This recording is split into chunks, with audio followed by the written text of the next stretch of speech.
Okay, this is going to be a video concerning issues with shadows for the globe. As you can see in front of us here, we have the Eratosthenes demonstration and the claims concerning it. I'm just going to run through some brief concerning this, just give a brief rundown for people who may not fully understand it. What Eratosthenes did is he measured an elevation angle, which is this, right, on the flat earth, right? An elevation angle to the sun, while its GP was directly down a well. So he was measuring an obelisk in Alexandria. The shadow of this obelisk created by the sun, while the sun was directly over a well in Siam, 500 miles away. So essentially what he did is he measured 500 miles of a horizontal, right? 500 horizontal miles. Well, because you can't measure, they're not, miles are only straight lines. You can't, if you're going to measure an elevation angle, you can only measure horizontal distance, you know, off of the vertical height. So, but the point being is that the claim went, the story is that Eratosthenes then said that if we were on, this is why there's obviously two depictions here, a spherical earth and a flat earth depiction here. Supposedly Eratosthenes, if he existed, stated that if we're on a spherical earth, then light must be coming in parallel from a very big and far away earth. So it's even officially stated that Eratosthenes presumed that there was a globe, we were on a globe of radius 3,959 miles, right? But he said if the sun is smaller and local, right, then the shadows we see prove a flat earth. If the sun is very big and very far away, and we can receive parallel light from the sun, then that means that we can be on a globe of radius 3959 miles. Now, within the heliocentric paradigm, they don't claim that their sun, this is something a lot of people get wrong, they don't claim that their sun is emitting parallel light. The claim is that there is such a size difference between the globe Earth and the heliocentric sun. The heliocentric sun is well over 800 miles in diameter, whereas the globe Earth is 700 or 800 miles, whatever, right? 1,000 miles, sorry. And their sun is well over 800,000 miles in diameter, whereas the globe Earth is like 7 or 8,000 miles in diameter. So the point being is, that they don't claim that their sun doesn't emit diverging light, because they don't, like, they know light diverges. There's no way around that. It's just they state that the globe Earth is in such close proximity to their sun that 93 million miles away is close proximity within their paradigm, that the globe Earth receives basically almost exactly parallel light rays from the sun, because the light rays have not diverged yet, right? Now, mathematically, the globe Earth, they always depict it as it receiving exactly parallel light rays and whatever. Now, this is already debunked within their paradigm by the moon, but that's a separate thing, right? This is all very well, where they're showing here these two depictions, where you have a flat plane here with all these angles, right, and a globe here with all these angles. When I say it's all very well, these angles on the globe, right, they can't happen, right? These angles here cannot happen on that curved surface. So this depiction here, even though it has a red X in it, debunks this depiction here with the green tick, right? Because this can't happen. You cannot have this happen on a globe, simply because the GP of the celestial body must be directly below where the celestial body is. So it has to be vertically, right, directly below the sun, right, vertically, right? That means for that to be a vertical and this to be an angled line, then this line here must be a horizontal. It cannot be a tangent or any other stupid nonsense. It has to be from the observer here to this point here, has to be a horizontal distance, and both where the observer is and this point must be on the same earth, right? It can't not be. So you can't have an observer here with a tangent that's coming. I'm just going to show here. I just get 1 second. Give me tools. Give me annotate and give me line. Right? You cannot have, right, an observer who's on a tangent here, right, and there is a GP point, right, off out here, which I'm going to get another line there a sec, right, and there's a GP point I'm just going to show you here, and I'll make these lines bigger, right, so just going to click that, make it more pronounced, like this, and do the same with this one, right, here we go, make it there, right, so you can have the GP point of the sun out here somewhere, and it also be on here. That's not how it works. This point here must be the Earth. That's how elevation angles work, right? This point and this point must both be on the same horizontal plane of reference, and that point here and this point here must be the Earth, which means in between those 2 points, there must be a mean horizontal. Right, there might be elevations above or below it, but there must be a mean horizontal, or if it's at elevation, let's just say above sea level, then this line here must be parallel with sea level as another horizontal. This is just facts, right, geometric facts. The GP can't be over here and up here, right? Now, this is why they know this, right? This is why they eventually take this here, this elevation angle, which is actually just this, and they mathematically place it at the equatorial plane of their globe at vernal equinox, which extends their equatorial plane out into the celestial plane, makes it stationary, and makes the celestial bodies moving up above them move around, right? So they essentially always end up with a massive stationary plane with moving celestial bodies above them. But all that aside, right? All that aside, there is a claim, right, that there is parallel light rays. Now, if you look at this, let's just ignore the baselines of the elevation angles. Let's just take these lines right here that are claimed to be these lines but parallel, right, hitting their globe parallel. Two-dimensionally, you can see, if you ignore the baseline, you can see, right, which is difficult to do, but you can see that how they can mathematically kind of make it work if you ignore reality and you use a tangent, etc., etc., etc., and there's no GP point for the celestial body. Do you know what I mean? That's going to match the tangent, right? It's all going to be convoluted. But the point being is that if you take it in two dimensions like this, then you can, to the untrained eye, it's going to, oh yeah, that seems to work. You know, people go, you know, I can see how that works there, and it's like they're not paying attention to reality. I'll show you what I mean. Right?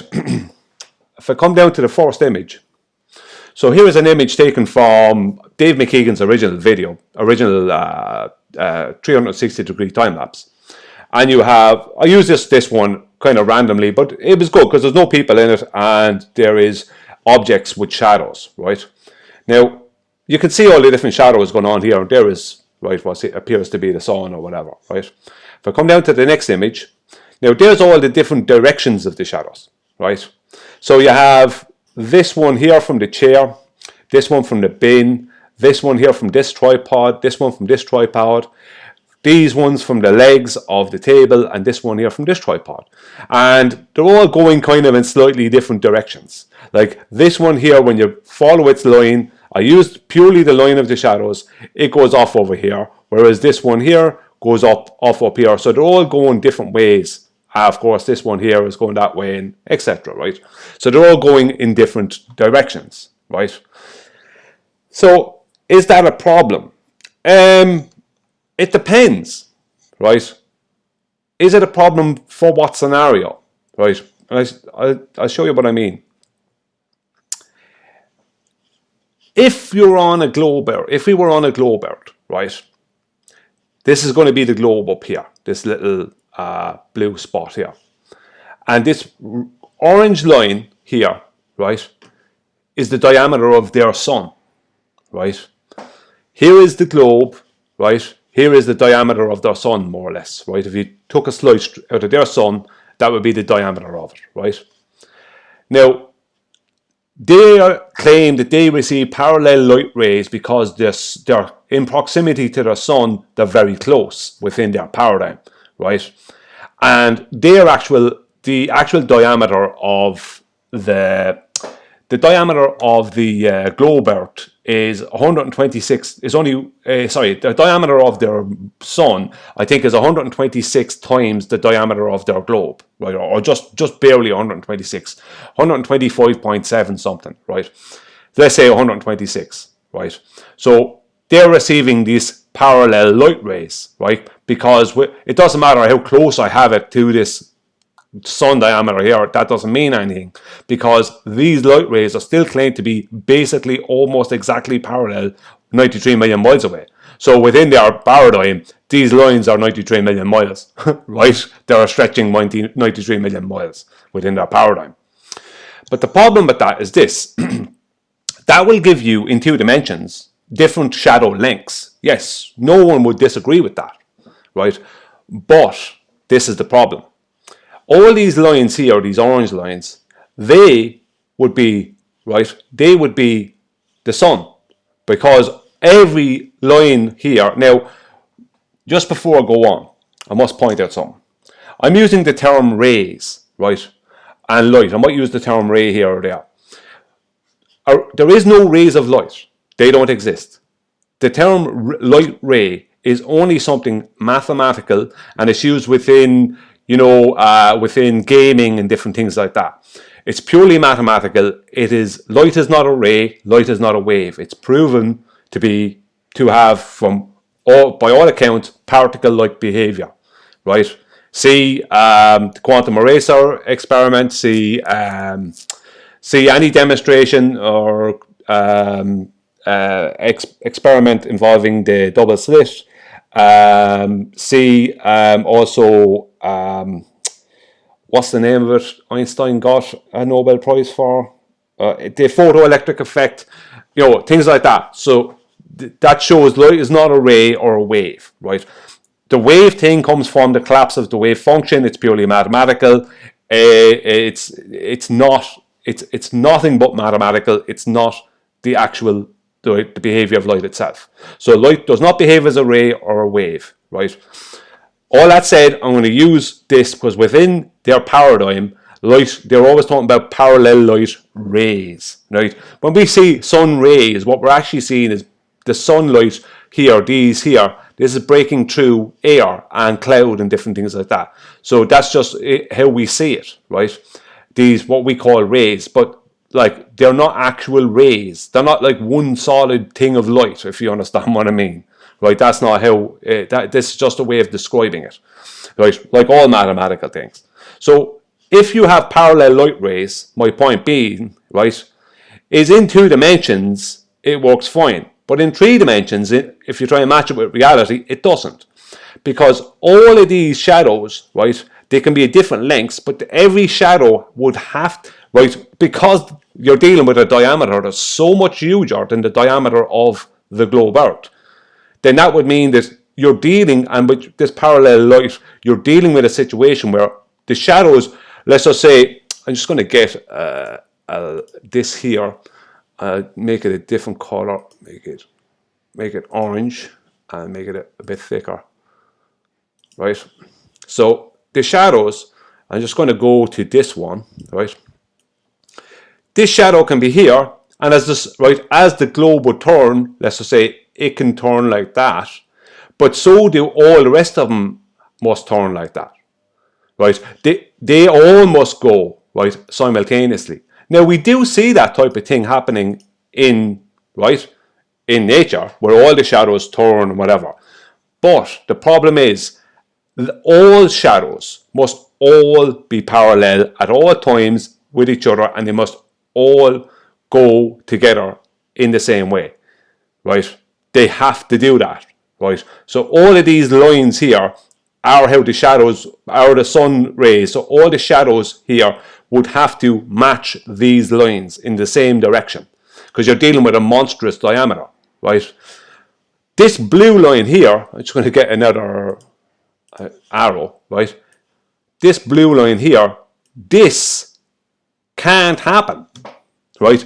That can't happen, right? Where that is moving in a different direction from, I'm just going to get another one, right? Just going to bring it down here. From this. Now that's not perspective, right, that is literally this shadow is going this way, this shadow is going this way. Now, that can happen with a sun that's close and local, right? That's not this monstrous thing that's 126 times the diameter of the Earth at 93 million miles away. That can happen, but only if it's close and local. And that means its proximity to the things that it's creating shadows, this light is creating shadows with, is changing, right? If you understand what I mean. Whereas within their paradigm, the proximity, right, of their globe means that their light must always be coming this way, because there is no divergent light.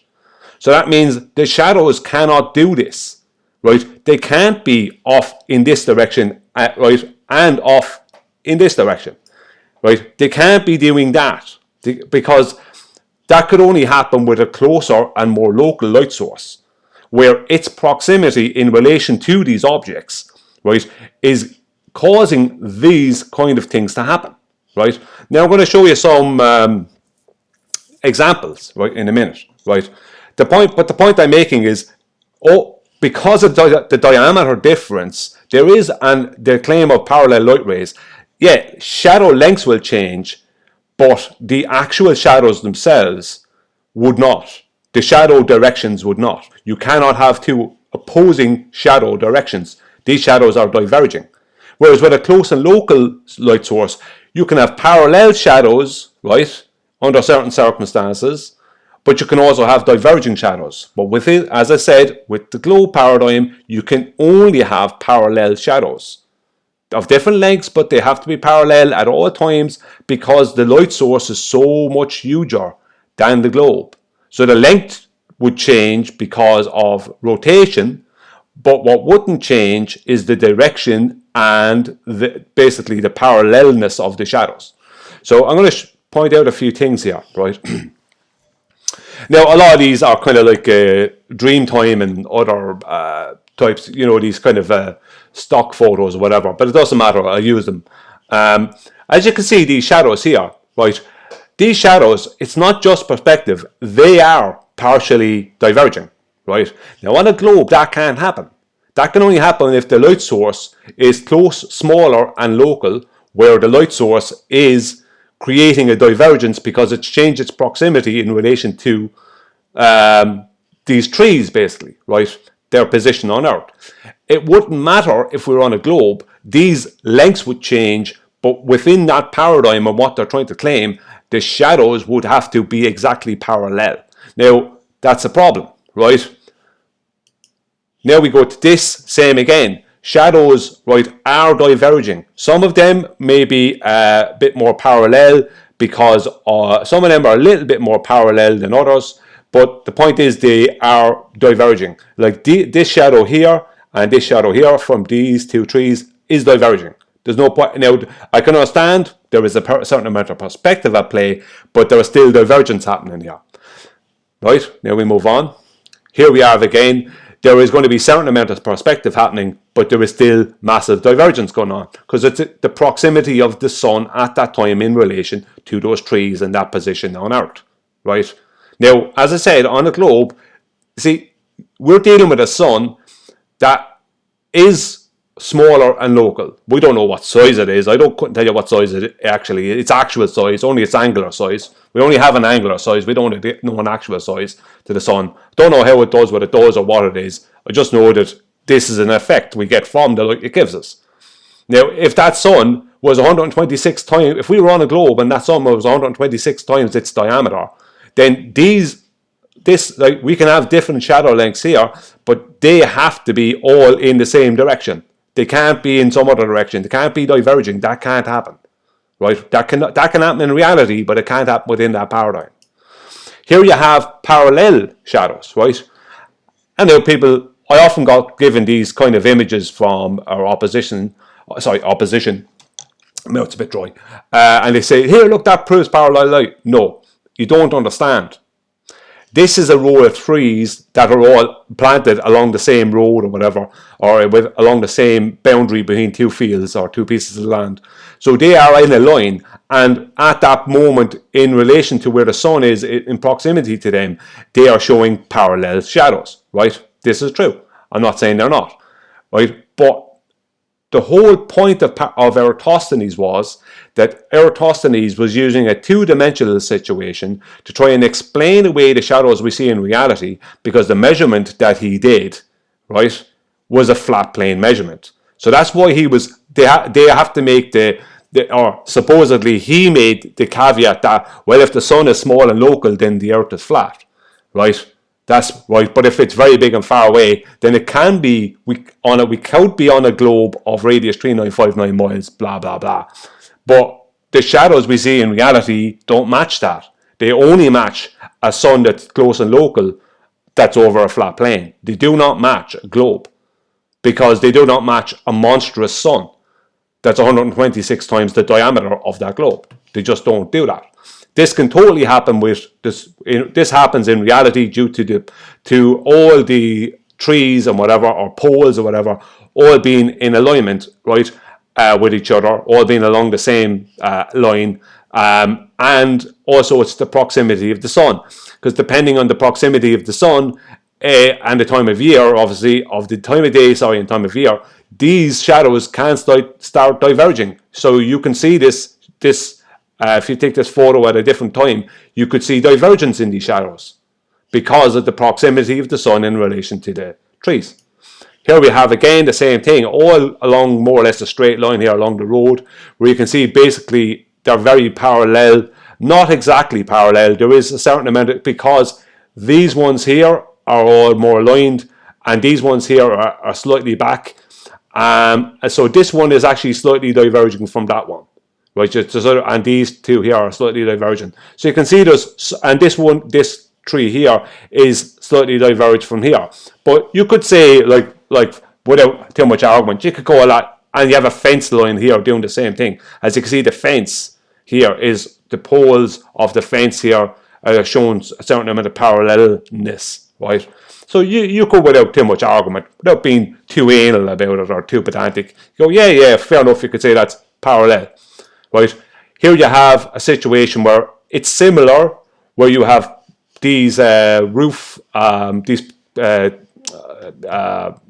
say supports, right? We call it roof supports, right, along here, and you can see here they actually would be more parallel if you saw them from the top, because of what they are and the way the thing is built, because it's humanly built, the same way as things like that. They're all planted by humans. So humans do things in straight lines. God doesn't tend to do that.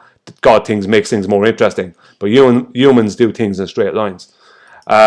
So these would be appearing to be probably parallel if you looked at them from above, right? Pretty much. Now, there might be some divergence though still, because if you time-lapse that over the course of a day, depending on the proximity of the sun, you could have some divergence in the length of them in one direction or the other, or even the way they look or appear on the floor, right, from above.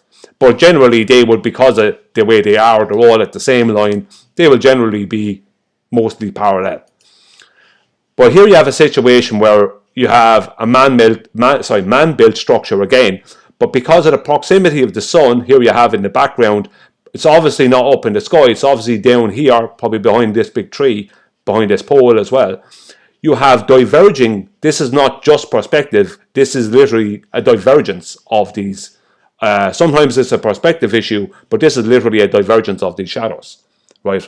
Now, if you're on a globe of 3959 miles and you were dealing with parallel light from a sun that was 126 times the size of the globe in diameter, then you cannot have this divergence.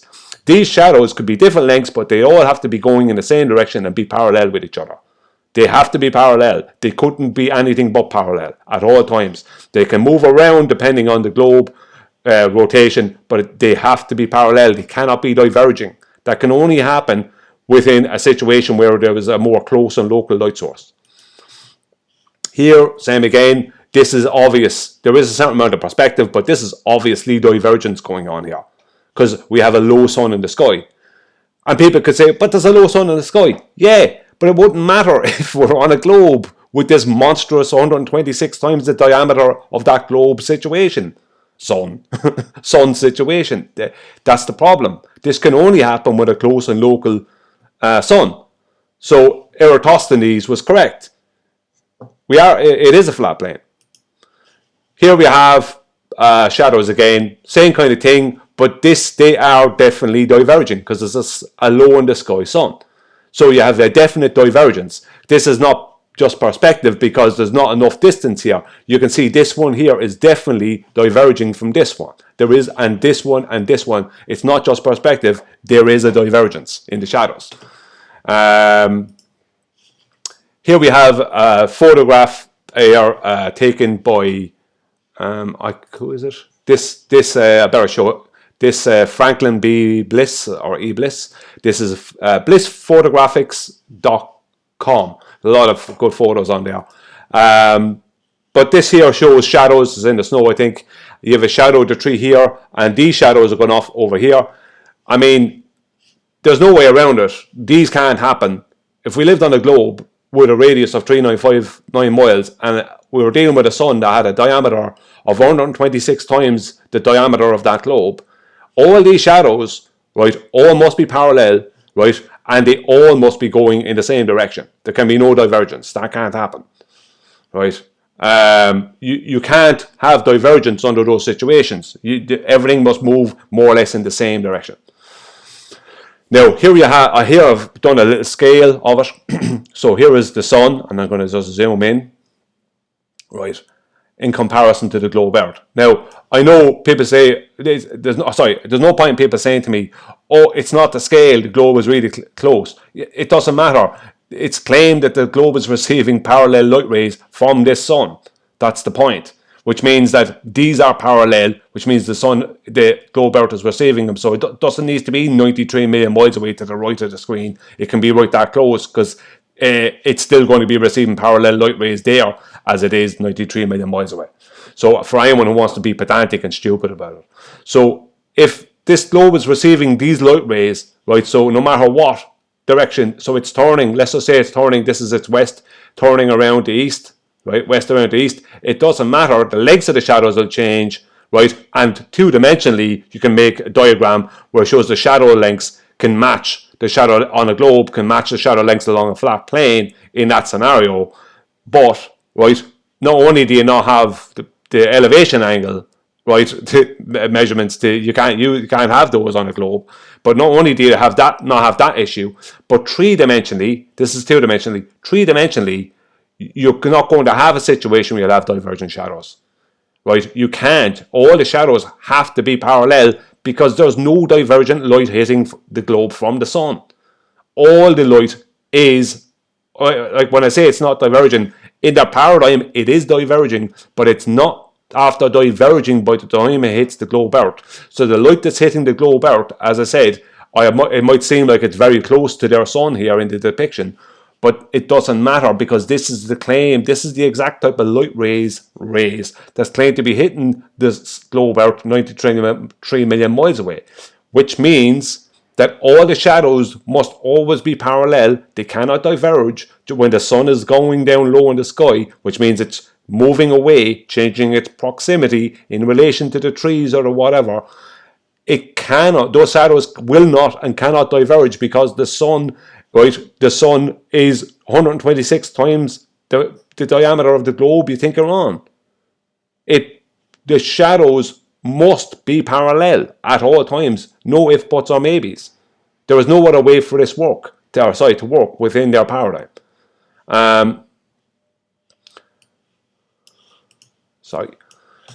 So here you have, like I just did this little quick depiction. These are all different directions of light, right? And the different, like this is different sunlight directions and the different ways shadows could work here. And this works fine here, 3 poles or whatever, so the light from the sun. But as that sun moves away, the R, T, and V will appear to come closer, and suddenly they will begin to diverge. So this will begin to do that, and that will begin to do that, and that will begin to do that. This type of thing will start happening. As these three come closer, which is when the sun is going to be going down lower in the sky, right? This is what's going to be happening, right? Or, right, this type of effect will happen as the sun goes down low. Right, when it's in a closer proximity, you're going to have shadows that are more directly in aligned, right? That's going to happen, right? When it's in closer proximity to those poles, but not when it starts to, when it's at, changes its proximity so much that in relation to them that they start to diverge. That can't happen on a globe. Right, on a globe, these must, right? They must always, let's bring this around, right? On a globe, these must always be parallel, right? Everything must always be parallel within that paradigm. There is no other way. This is not going to be happening. It can only be this. But in reality, we can have this and that, which means the sun's light giving us shadows proves that the earth is a flat plane. It can't, right? And basically proves it's stationary as well. Because there's no way that we can have these kind of shadows, right, on a globe. You can't have them, right? So this is wrong. This green tick should be over here, and this red X should be over here. If we're being honest about it, that's the way it should be. Thanks for watching.